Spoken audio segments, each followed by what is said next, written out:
call the meeting of the Carbon County Board of Commissioners in order. Please rise for a moment of silence, prayer, and pledge of allegiance. Father, we place into your care all our 911 staff, police officers, firefighters, and emergency medical workers. Give them courage of heart and strength of mind and body. Keep them safe from harm in their daily challenges. May they know our deep gratitude for all they do in saving lives. God of all consolation, may they know your protection and peace. Amen. I pledge allegiance to the flag of the United States of America and to the republic for which it stands, one nation, under God, indivisible, with liberty and justice for all.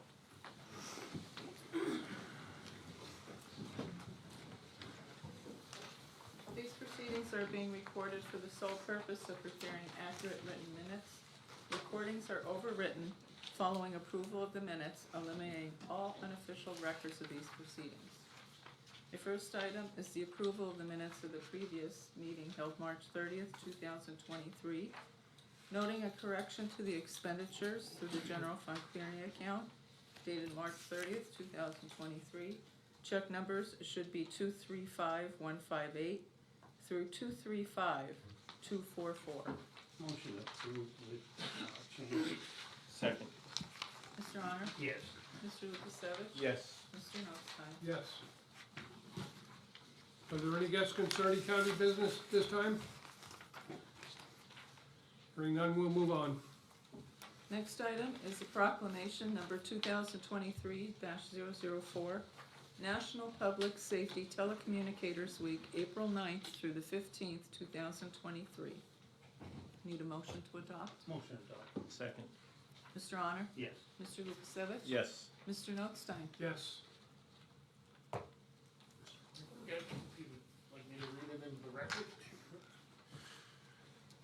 Whereas emergencies can occur at any time requiring police, fire, or emergency medical services. In an emergency, most Americans depend on 911. Each day, more than 500,000 public safety telecommunicators answer desperate calls for help, responding with services that save the lives and property of citizens in need of assistance. And whereas the safety of our police officers, firefighters, and emergency medical services is dependent upon the quality and accuracy of information obtained from citizens who telephone the Carbon County Communications Center. And whereas the Carbon County Emergency Dispatchers are the first and most critical contact our citizens and visitors have with emergency services. Dispatchers serve our citizens daily in countless ways. The work of these unseen first responders is invaluable in emergency situations, and each of these dedicated men and women deserves our heartfelt appreciation. Citizens and visitors of Carbon County place their trust in these individuals every day of the year. And whereas Carbon County emergency dispatchers have contributed substantially to the apprehension of criminals, suppression of fires, and treatment of patients.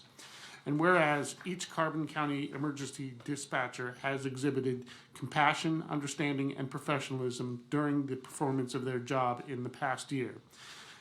Now therefore be it resolved that the Carbon County Board of Commissioners declares the week of April 9 through April 15, 2023 as National Public Safety Telecommunicators Week in Carbon County in honor of the men and women whose diligence and professionalism keep our county, its citizens, and visitors safe. Adopted this 6th day of April 2023 by the Carbon County Board of Commissioners. This time, Mr. Williams, would you come up and talk a little bit about the proclamation as well as your annual report? Thank you, gentlemen, for acknowledging our dispatchers. As you well know, they're well trained. They take a very stressful job to have. Gary, could I ask Yes. you as a telecommunicator to hit the green button there? Oh, good, okay. Thanks, Jason. So I do appreciate acknowledgement of these dispatchers. The annual report. I think one thing that'll stick out for you is the call volume. As you'll see, it probably went down from 144,000 from 21 to 122,000 in 22. Now we think a couple reasons for that would be for the police have what's licensed plate readers in their vehicles and also JNet. So so there's not that communication anymore via phone calls. Also, I think the outreach that we have with our Carbon County Chamber of Commerce, the Carbon County GIS portal, and also our 911 data hub keeps a lot of phone calls away from, because of festivals, parades, fireworks, etc., being called into parking problems into the center. So that's a couple of reasons we feel, if that helps at all. But other than that, everything looks status quo from even the year before, really. A couple projects got completed in 2022. If you have any questions on them. We did upgraded an paging project for our fire and EMS that got completed. And microwave hop between the 911 center and our Bear Mountain Tower site. So making them basically, all our tower sites now have cambiums, microwaves. Do you wanna touch briefly on, all the different agencies that you, handle the calls for? How many police departments, EMS, fire, street crews, state Yeah, we mean- agencies, et cetera? We deal with them all, Wayne. I know that. 13. I need to know that. 13 local police departments. We deal with all the state police, Fernridge, Pocono, Lehighton, Frackville even, Swiftwater with the interstates. Our fish and boat commission, game commissions, all the local road crews we deal with on a daily basis, especially in the winter with snow plow, doing the roads with snow. Hickory Run Rangers, Mock Chunk Rangers, you name it. I'll make it easy on you, Gary. We'll give the news media a copy of the Ah, you're agency. the best. I have it right here, Wade, I'll give it to her. I just wanted to put it on the spot. No. The other big question I have, and it's not in here, and I don't even know if you could provide that information, at least not today, but maybe in the future. The amount of EMD calls, the emergency medical dispatch calls, and the pre-arrivals, and in particular, the amount of time that a dispatcher may be spending on a call, giving pre-arrival instructions to the people that are in need, such as CPR, instructing them, or other types of injuries, so. I mean, every call, every medical call, the protocols are being followed. There are questions for even a sick person, basically if you have a flu-like symptoms, there's calls for that, how we dispatch, and what the questions are being asked. And now our dispatchers, we also are fire dispatchers, emergency fire dispatchers, and police dispatchers. So along with any fire call that comes in, they're also being questioned. For instance, a CO alarm comes in. Most people when their CO alarm comes in, they're opening up the windows. Well, that's really a no-no when the fire companies get there with the meters. Because if there was a problem, there's not a problem no more. Our dispatchers are telling, get everybody out of the house, keep the windows closed. When the fire company gets there with the readers, they're able to tell if there was a problem or not. So there are questions with basically every call. And the point I was getting at, some of the calls can involve how much time from the time you get the call until EMS arrives on the scene. They might be giving CPR instructions Yes. or other instructions for how long? Could be until the ambulance gets there, yes. Could be 15, 20 minutes, so, Yep. or longer.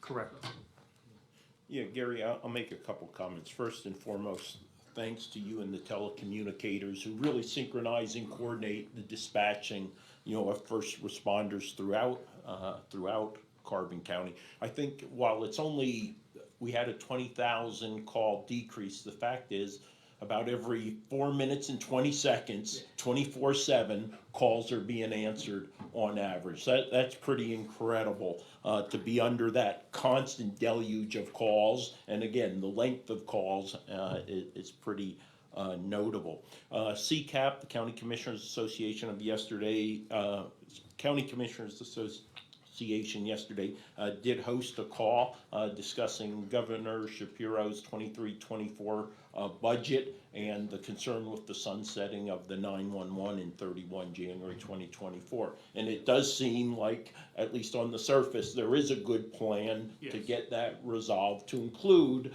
the inflationary increase so that it keeps pace with inflation. Really positive. Plus the funding would be included in that or proposed at this point in time for the suicide Yeah. hotline, Yeah. which is 988 now, which is in service. And they're looking to fund it at this point in time. They're still negotiating on the different fees. And that would be a nickel per line, whether it's a wireless, hardwire, voice over an internet or whatever. Yep. So, and the fee increase would be going to, for what it is offhand, it is 165 now. It's 165 now, correct. Yeah. I haven't heard, I've heard there's discussions and it doesn't seem like it's going below $2 right now. It's what it sounds like. $2.03 is the current proposal, so and 5 cents of that is towards the, Yep. the 988. Let's hope. That's all, yeah, and, I think most of it's the top, one of the top, it is the top priority for CCAP because we stand to lose millions of dollars. We alone is well over $1 million that we receive from that fund to, provide services. Some of it goes to salaries, the, maintenance of the towers and, microwaves, et cetera. It's a big expense, so. Yes. Yep, we bring in around 1.5 million from the Act 12. Yep, Oh, that would be a big hit if that goes away. yes. Okay? Amy, any questions? Yes. How many dispatchers do you currently have on staff? We have 12 full-timers and 4 part-timers. And how long does it take to train one telecommunicator? It varies, but I would say up to around 3 months, 3-4 months. Okay, that's all I have, thank you. Ryan, any questions? Just, I mean, how honored are you that they're going out and kind of honoring you guys this week, or next week, and making us, kind of showing their appreciation? Oh, I appreciate it. I mean, I'm sure our guys up there, men and women up there appreciate this day. I mean, they have a job that, you know, they're getting, when somebody calls 911, they're not having a good day. It's probably one of their worst days of their life, that when they call 911, and what they deal with on that daily basis, those kind of phone calls, it works on you. So to be honored by the commissioners, it's a big thing for the men and women up there. I think one of the biggest factors or stressful situations that a dispatcher gets is when it's a call of one of their own. Yes. And we've had those calls already, a dispatcher, an injured police officer, or one that has even passed, family members, and it's extremely difficult when they know the person or the person that needs the help is one of their own, and especially when it's not looking good. And a lot of times you can tell by the call when it's not good at all. So it's very stressful. We have had to call in critical stress management to console some of the people. We've had to take people off the floor and relieve them because they are so upset because of some of the circumstances that they come across and how stressful it can be. Yep. But there's a bright side. They do deliver babies over the radio. I don't know how many we're up to now, but It's 2 on the board right now. 2 on the board, right? So they do it all. They do, and that takes probably a good deal of training and patience on trying to deal with the public when they're trying to give instructions over the phone, and the person on the other end is yelling, screaming, crying, carrying on, and keeping them calm so they can assist the patient. So, I mean, I again, thank you. And I hope everybody understands the quality you guys have up there in Carbon County. They're very good dispatchers. Yeah, and They really are. yeah, and I just have to commend Gary also. He always brings, in fact, a couple weeks ago, we gave up 2 part-timers, that we gave you a full-time worker. And I always agree that we need full-time workers. Yep. And that's what you need, and even with the equipment, you're always giving us something that has to be updated. We're ahead of what we have to be. Yeah, we are. We're yes. never behind. No. And that's one good thing that our 911 department does bring to Carbon County residents. Yeah. So thank you for that. You're welcome. okay, Gary. Thank you. Thank all the dispatchers on our I will. behalf. Okay. Thank you, sir. Thank you, sir. Thanks, Aaron, as I always. appreciate it. Thank you. Can I give Amy the report, Ken, or is that all right? Sure. Thank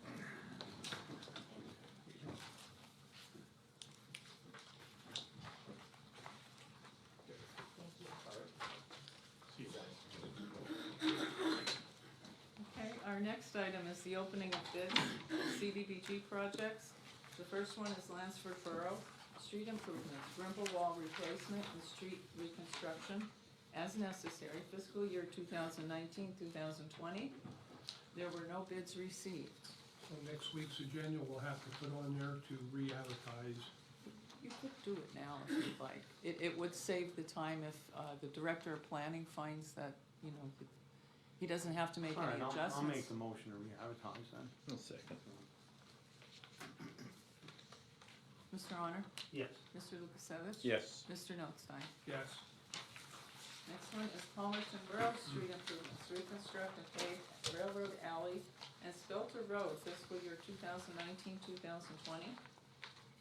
Our first bidder is B&B Paving and Excavating, also known as Gavtz8 Industries of Bethlehem, Pennsylvania.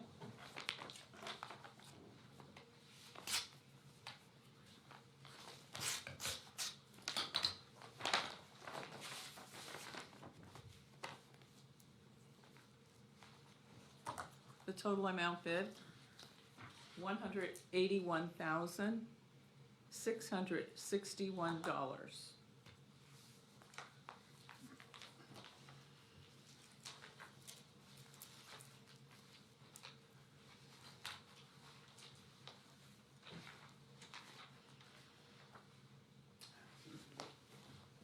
There is a bid bond for 10%.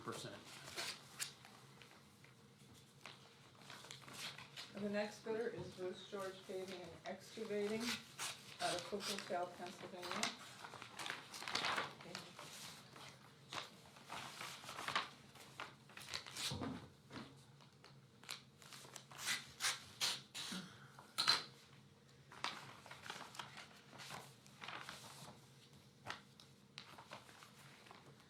The total amount bid, $242,612.56.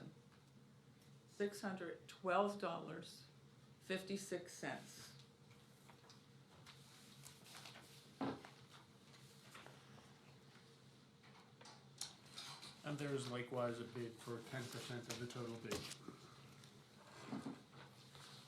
I'll go ahead and make the motion to table for up to 2 weeks in order for planning and development to review the bids. I'll second Mr. Honor? Yes. Mr. Lukasevich? Yes. Mr. Notstein? Yes. Next item is the report of executive sessions held. There were none. Department reports, the budget transfers for 2022 and 2023. Move to approve. Second. Mr. Honor? Yes. Mr. Lukasevich? Yes. Mr. Notstein? Yes. There are no supplemental appropriations. Expenditures, approval of check numbers 235-245 through 235-341 for expenditures to the general fund clearing account totaling $1,522,209.48. Motion approved. Second. Mr. Honor? Yes. Mr. Lukasevich? Yes. Mr. Notstein? Yes. The treasurer's report?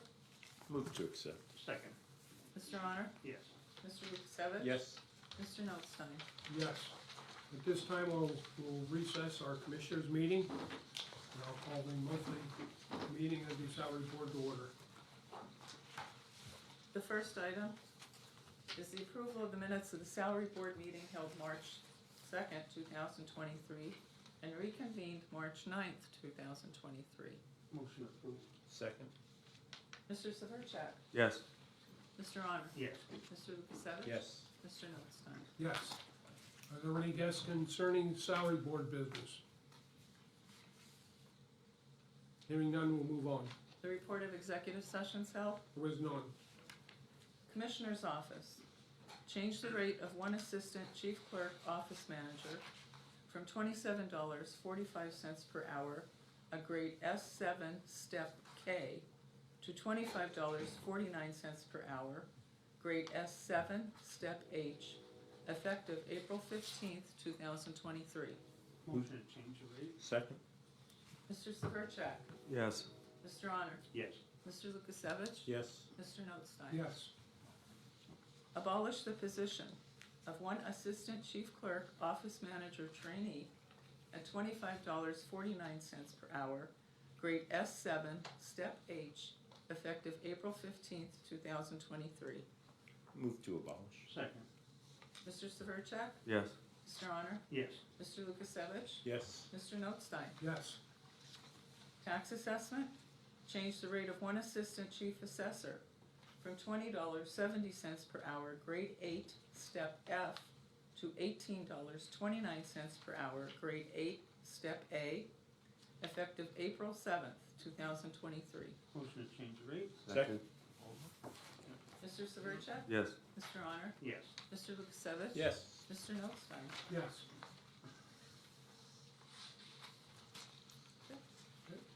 Okay, meeting adjourned, and we'll reconvene. Reset.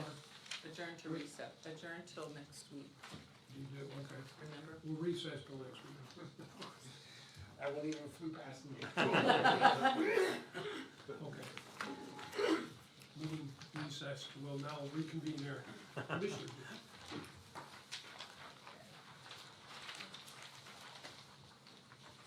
Okay, the next item is the personnel report for county departments. Motion approved? Second.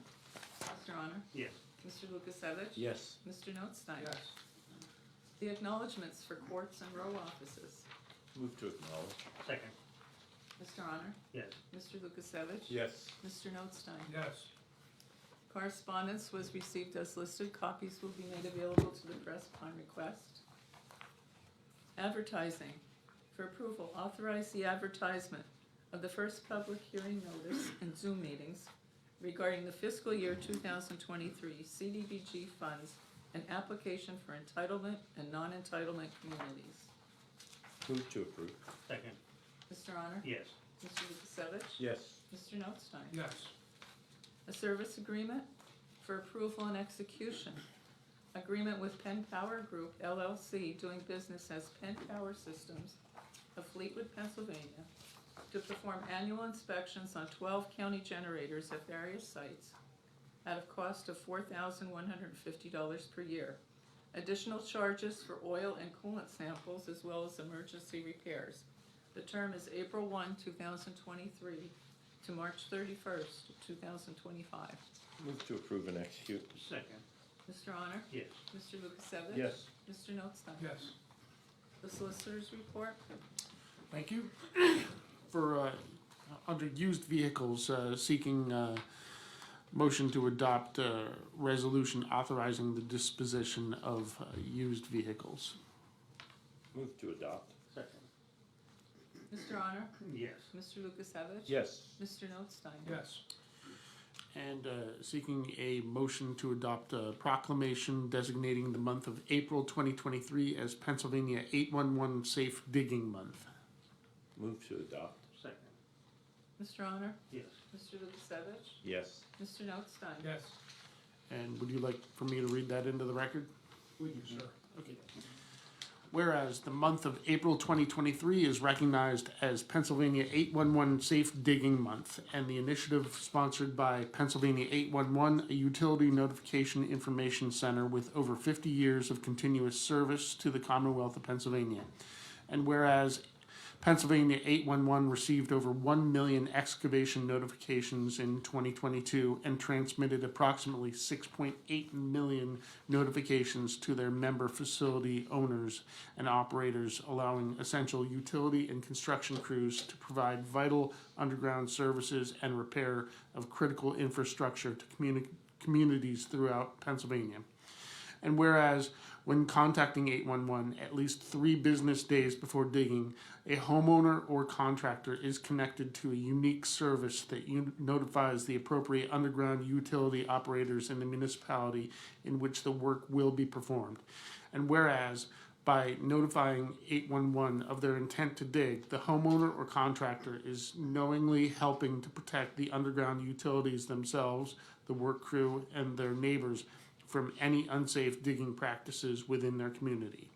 And whereas, upon receiving notification from Pennsylvania 811, the facility owners and operators disperse to the said work site to mark the appropriate, the approximate location of their underground utility lines and with flags, paint, or both to establish an 18-inch tolerance zone of the outside wall or edge of their line or facility.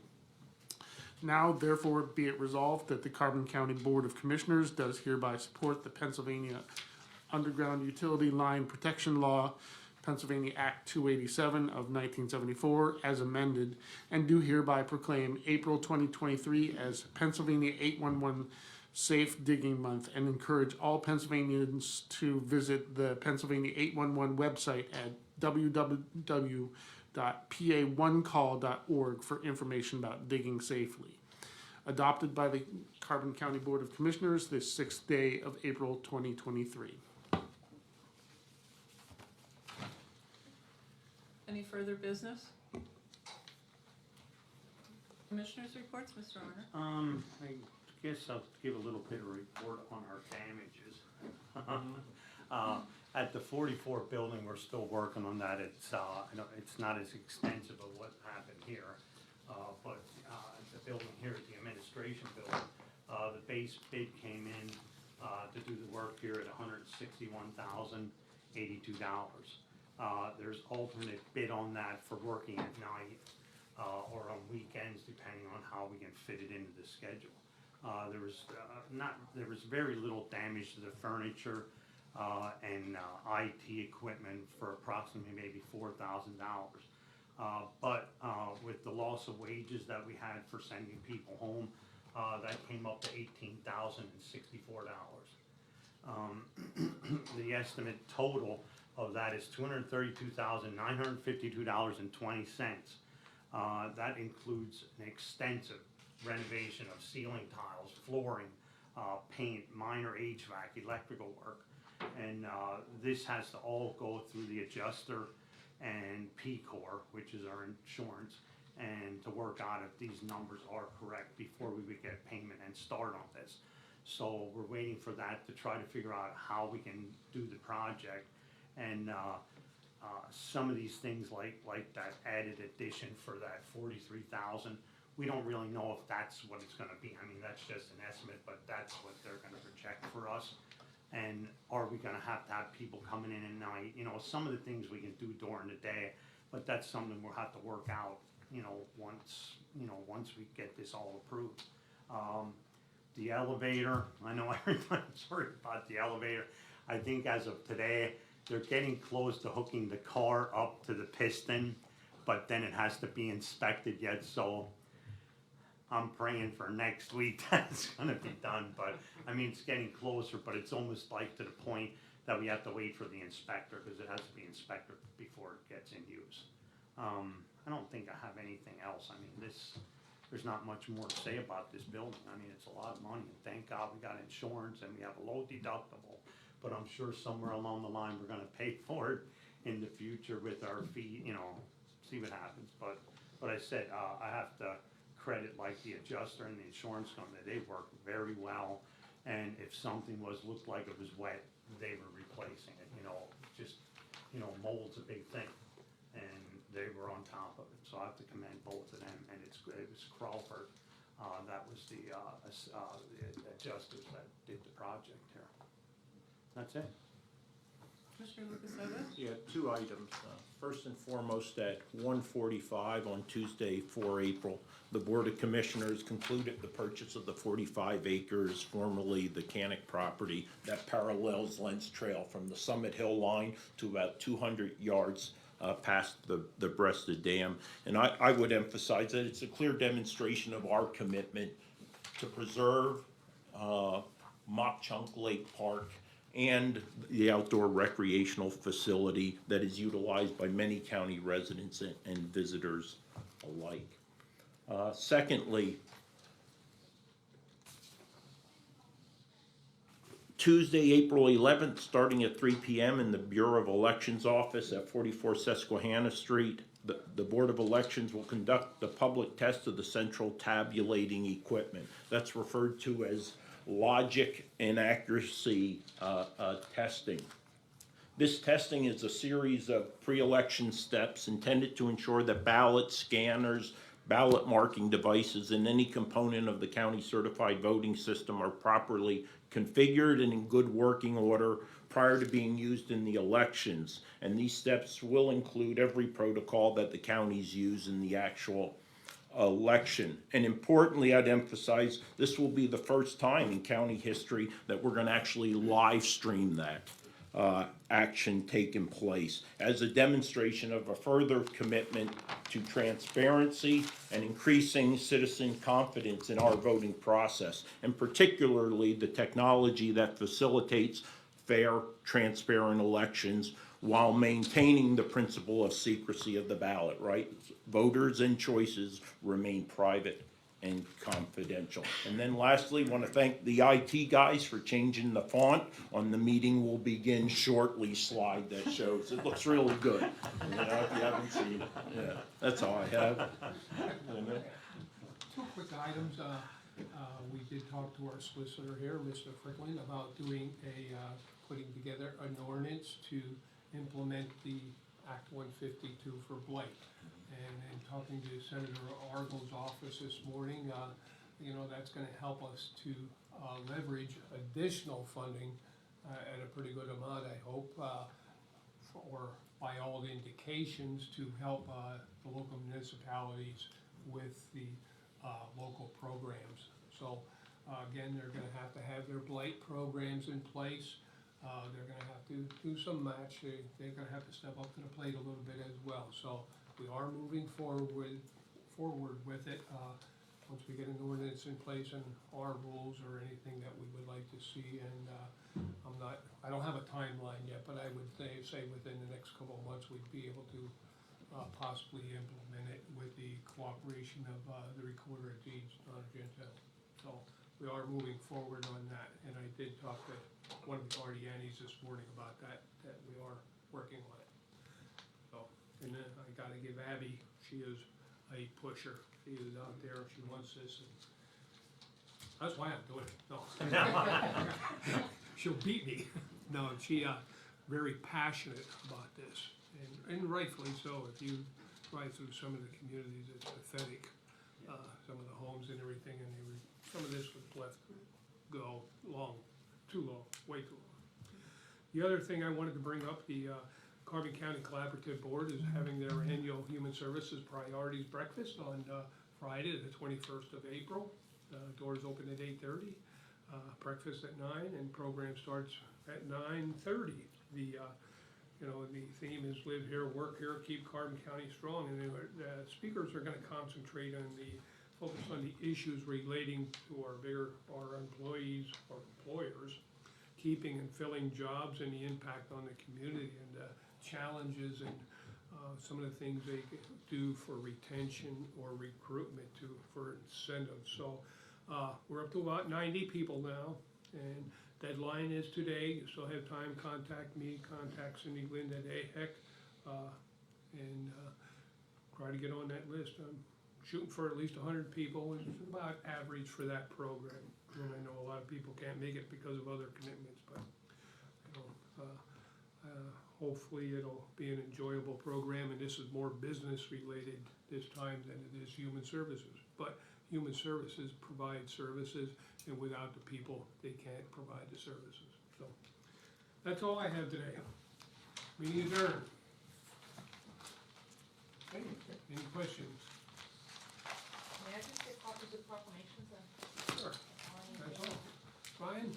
Just talk about how important it is to kind of alert people of call before you dig with the whole 811 kind of thing.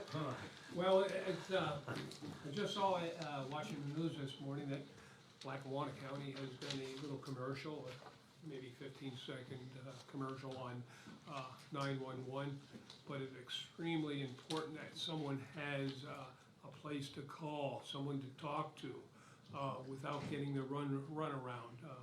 This most likely be going through the call centers right now. It's in another county. I'm not sure what the overall plan is or how they plan on consolidating it. So it gets pretty hard in the smaller counties to fund the positions. It has to go to a call center where you can have somebody 24/7, 365 available to talk to the people that are calling in.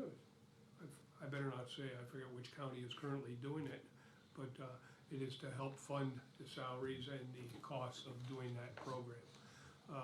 the three of us attended a graduation yesterday with the Veterans Court. We had one graduate, fortunately, but a lot of those people in those programs have a lot of suicidal thoughts and are struggling to change their life around. So mental health is becoming a larger problem every day. It starts in the schools, it starts at home with young children, and all the way through mental health into prison and the nursing homes as well. It's a serious problem. The problems are more complex in today's world. It's just the way it is, and trying to deal with society anymore is peer pressure and the stress of survival is getting pretty serious. So it's an important move forward for opening up this 911 and getting it advertised at just like 911 and the 811 numbers. Something that we're gonna have to teach kids as well, not just 911 for emergencies, although they'll be able to refer them to the correct place. And hopefully they'll incorporate like they do now. A call comes into Carbon County, doesn't belong to Carbon County, belongs to Monroe County. They hit a switch and automatically transfers the call to the proper call center. So, and hopefully we'll have that in place in the near future as well, so. Ryan, I would ask, look, an ounce of prevention is worth a pound of cure, right? I try to put things in financial perspective, right, and also loss of time. One, I don't want to strike my gas line or my electric line or any underground utility, including water, right? Because it's an inconvenience for me, my family, and my community. Likewise, when we have UGI, PPL, our local water companies responding to emergencies because we haven't taken 2 or 3 minutes to call before digging, they're taken away from other priorities, which may mean new construction. New construction means tax base increase, right? We want to get things on the book as quick as possible. So again, I highly recommend call before you dig. Don't be an inconvenience to you, your family, or your community. I would add to that, it's not only the inconvenience to those people, but it's putting the lives of Yep. your family, the first responders. You hit a gas line and you get a major gas leak and you have an ignition source of something, or, you know, it's a hazard, you know, and how many people that just died recently in that chocolate factory in West Reading. Appears to be a gas leak, and of course we don't know the details or anything, but there at least 7 lives were lost. So yeah, it's extremely important that you call before, and once you hit that gas line, it could be dangerous. The biggest one I was ever responded to was a 3-inch high pressure line over in East Penn Township. Somebody digging where they weren't supposed to be digging, and it disrupted everything from Jim Thorpe, Lehighton, and all those people were without gas.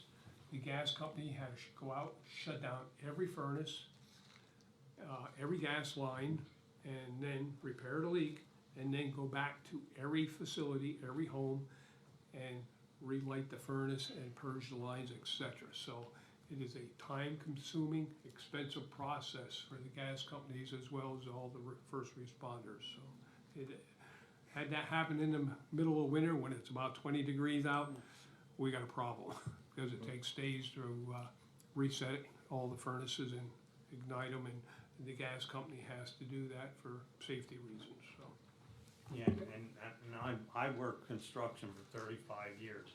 I've seen deaths happen through it.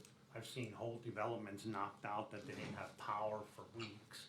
And this is, you know, and I said, it's just like a big safety thing. I mean, you gotta call. I mean, it doesn't matter. Sometimes even if you're just digging a tree in your yard, you could be hitting something, you know. Anywhere that you dig that you're digging down, like below the surface, you should call, because even some of these lines at your house or even in these developments, they might not be 3 foot down. They could have been put in 40 years ago when there wasn't a code for that. You know, now it's like you hit something and you're gonna see a stone first, or they have stuff marked. And years ago they didn't do that. You could dig down a foot and hit a gas line. You never know. So, and I said, we hate to hear that somebody died over something, just digging, like I said, just digging a basic tree in. That can happen. Okay. Anything else? That's it? Okay. Happy Easter.